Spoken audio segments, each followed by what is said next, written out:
ஏழு ஜென்ம பாவம் தீரும் இறைவா உனை எண்ண தேவாரம் பாட அந்த ஞானம் வருமே மனம் கொள்ள.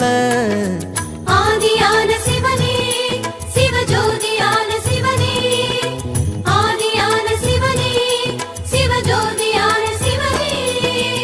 ஏழு ஜென்ம பாவம் தீரும் இறைவா உனை எண்ண தேவாரம் பாட அந்த ஞானம் வருமே மனம் கொள்ள.